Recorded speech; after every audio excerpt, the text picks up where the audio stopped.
बिसायख'थिनि सम आरो बिसायख'थि जोबखांनायनि उनाव माखासे फिसा फिसौ थासारि थांनाय 7 मेआव जेबादि जोंनि गेजेराव क'क्राझार जिल्लायावहाय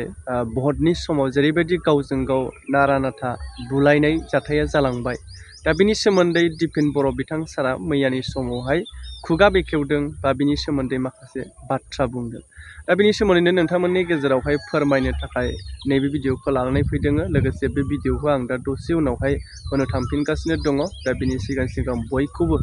गोदान भिडिअनि गेजेरजों गोसो गोरबोनिफ्राय बरायहरो आसा खालामो नोंथांमोना स्किप खालामाजासे जोबजासे नायलांगोन आरो लोगोसे जोबजासे नायलांनानैसो नोंथांमोना कमेन्ट खालामब्लानो जाबाय मानोना जोबजासे नायोब्लासो भिडिअनि थांखिया मा भिडिअनि उद्देश्यआ मा बेखौ हमनो हानानै कमेन्ट खालामनोबो मोजां जायो दा जेखि जाया नोंथांमोननि गेजेरावहाय जाय भिडिअखौ होनो लादों बेखौ फोरमायनो थांनायनि सिगां फंनैसो बुंग्रोनो गोसो जायो जेबादि दाखालि थांनाय समाव 7 मेआव जाय भट खालि ना बे समाव जेरैबायदि जोंनि गेजेराव जाथाया जानाङामोन बे जाथाया जानानै थांबाय दा बिनि सायावहायनो जोंहा दिपेन बर' आबसुनि आफादगिरि बिथां सारा माखासे बाथ्रा बुंदों जाय गोबां समाव जोंनि गेजेरावहाय राजखान्थिखौ लानानै गुलुं गुजुं थासारि गावजों गावनि गेजेराव नायनो हालायै मैहेर दावहाय थासारि बेबायदि जानानै थांबाय नाथाय बेबायदि थासारिनि गेजेरावहाय नारा नाथा बुलायनो नागिरनाय बा बुलायनो जुजिलायनाय नैबेबायदि सावगारियाबो 7 मेआव सोमजिदों दा बेखौ लानानैनो जोंहा आबसुनि आफादगिरि दिपेन बर' सारा माखासे बाथ्रा बुंदों दा नैबेबायदि बाथ्रानि गेजेरजों आङो सोरबाया सोरनिबा सायाव बाथ्रा बुंनाय बा सोरबाया सोरनिबा सायाव गाज्रियै बा सोरनिबा सायाव मोजाङै बाथ्रा बुंनाय बिनि सायाव सोरखौबा बाख्नायनो सोरखौबा एकदम मोजां बाथ्रा बुंनानै गोजौआव थुखोनानै सोरखौबा डाउन खालामनानै दोननो साननाय नैबेबायदि बाथ्रा नङा आङो आगोलनिफ्रायनो बुंबोबाय थादों बा सोरनिबा सानानै बा सोरनिबा सासे बेक्तिगत जानानै बाथ्रा बुंनाय नङा एसे नोंथांमोननि गेजेरावहाय जाय बाथ्राफोरा जोंनि गेजेराव सोलिगासिनो दङ बा गोसारगासिनो दङ बेखौनो नोंथांमोननि गेजेराव फोरमायो दा नैबेबायदि थासारियावहायबो आं बुंनो सानदों जोंनि गेजेराव जेरैबायदि थासारिया जालांबाय जाय जाथाया जानाङामोन बै समावहाय माने फैबाय थानाय जुनाव जानो थांगासिनो दङ रिजाल्टआहाय बारा गोबाव गैलियाखौनो जोङो बुंनांगोन दा जेब्ला रिजाल्टआवहाय ना जोंनि जेनाखि बर'फोरनि जिबायदि थासारिया गावजों गाव नायलायनो हायै अखा नायब्लानो बुखिलायनाय बा बुलायनो जुजिलायनाय लोगोसे जों नुदोंबो बुलायनाय दा नैबेबायदि थासारियावहाय जिहेथु जोंनि बर'फोरनिफ्राय बेबायदि थासारि जाबोनायनि गेजेरावबो बोरैब्ला जुदि केन्डिडेट महरै ना MP गसंथानो हायाब्ला बा देरहालाङाब्ला जों गुबुन जाथिफोरजों खमखि रायलायजागोन बा जोङो सोंखारि जागोन बे जोबोद जोंनि थाखाय लाजिथाव आरो साननो गोनां बाथ्रा जाहैगोन नाथाय एक्सुवेलि दाजाथों इसोरनि अननायाव बे खेबाव जिबायदि जोंनि गेजेराव थांनाय समाव ओरैबायदि जोङो 10 बोसोर नब कुमार सरनिया बिथांनि आखायाव गथायनानै होनांखाबाय नाथाय इसोरनि अननायाव बे खेबाव दाजाथों जोंनि बर' हारियानो बे खेबावहाय जोङो MP महरै देरहाथों जायखि UPPL BPFआनो देरहायाथों मानो जिखुनु मोनसे पार्टिनिफ्राय जोंनि बर' सासे लिडारानो MP महरै देरहालाङोब्ला जोबोद मोजां आरो लोगोसे जाय थासारिया जोंनि गेजेराव बुलाय सोलाय जालांबाय बेफोरनि गेजेरजोंबो जोङो सासे जुदि MP मोनोब्ला बे जोंनि थाखाय जोबोद मोजां आरो लोगोसे देरहाथारनांगोन जोंनि सासे नङा सासे मानो होनोब्ला जेरैबायदि थासारि जोङो गावजों गावनि गेजेराव जाबोबाय दाङाबाजि नारा नाथा बेफोरनि गेजेरजोंब्लाबो जोंनो जेरैब्लाबो सासे देरहायोब्ला माने जोंहा बेनिफिट दङ आरो बेफोरनि गेजेरजोंब्लाबो न' डाउट राजखान्थिनि समाव सोरबा गरम बारा थाखायो बेफोरनि गेजेरावहाय जालाङो जाथाया बेबायदिनो बेखौ जोङो साननानै लानांगोन बेनि गेजेरावहाय मोनसे खौरां मोनथिनो मोनदों जाय नब कुमार सरनिया बिथांनि सायाव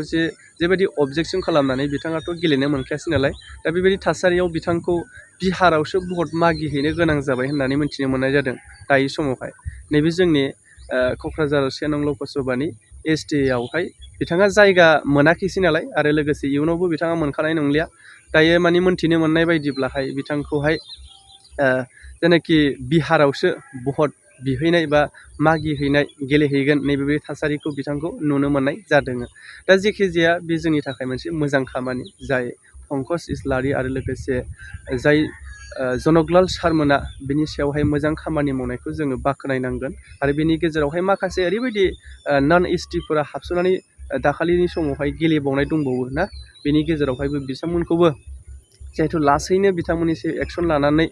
लासैनोब्लाबो जाय बिथांमोननि सायावहाय गोख्रों एक्सन लानायनि गेजेरजों जिहेथु बिथांमोनखौ नन एसटिनिफ्राय बोख्लायनो हाफिनगोन बेखौ जोङो आसा खालामो। नाथाय सम नांगौ जाहैसिगोन। दा नैबेबायदि थासारियाव गोलावथार बाथ्रा बुङा जाय आङो नोंथांमोननि गेजेराव भिडिअखौ इन्ट्र' भिडिअ होदोंमोन बेखौ होफिननो थांगासिनो दङ। जोबजासे नायलांदो आरो लोगोसे कमेन्ट खालामहरब्लानो जाबाय। भारतआव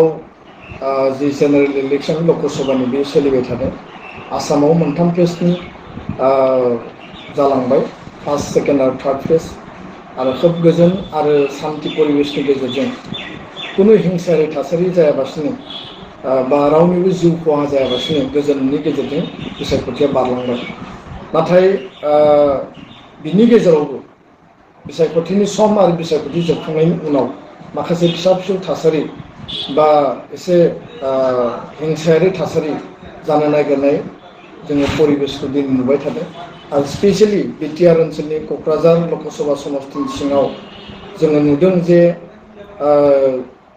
गुबुन गुबुन दोलोनि सापर्टारफोरनि गेजेराव ग्रुप क्लेसिं जानाय आरो गुबुन गुबुन दोलोनि सापर्टारनि न'आव अन्थाइ खुबैनाय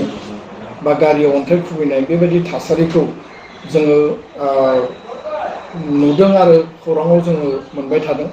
दा बेखायनो दुलाराय बर' फरायसा आफादा जोङो बेबायदि जिखिनि जाथाय दा सोलिबाय थादों बे जाथायनि सायाव गोथौयै दुखु मोननाय जों फोरमायदों। आरो बेबायदि जि थासारि हिंसा लाबोनो नागिरनाय बा बेयाव गोजोनखौ सिमफायनो नागिरनाय बे परिबेसखौ टटेलि जाहाथे एभयड खालामो। बिसायख'थिया फैगोन आरो थांगोन, बिसायख'थिया जोबलांबाय। जेननाय देरहानाय बे काउन्टिंनि उनाव फैगोन आरो बे देशनि मोनसे पार्टि सिस्टेम बा देशनि डेम'क्रेसिनि मोनसे सिस्टेम आरो नियम। आरो बेखायनो बे थासारिखौ बिथा खालामनानै जाहाथे कुनु बेबायदि असान्तिनि बा गोजोन गैयै बा हिंसा लाबोनो नागिरनाय थासारि रावबो जाहाथे सेस्था खालामा आरो रायजो राजा आरो सापर्टारफोरनि गेजेराव कुनु बेबायदि क्लेसिं जाहाथे जाया। खारन बर' हारिया खौसेयै दङ, खौसेयै थांनानै थानांगोन आरो खौसेयै जों आवगायलांनांगोन। आरो बर' हारिनि जिउ खुंनाय जारिमिनाव बा थांना थानाय जारिमिनाव गोबां बिसायख'थि फैबाय, गोबां बिसायख'थि बारलांबाय। आरो देग्लाय बयनिख्रुइबो गोजोन आरो सान्थि परिबेसनि गेजेरजों बिसायख'थिया जोबलांदों।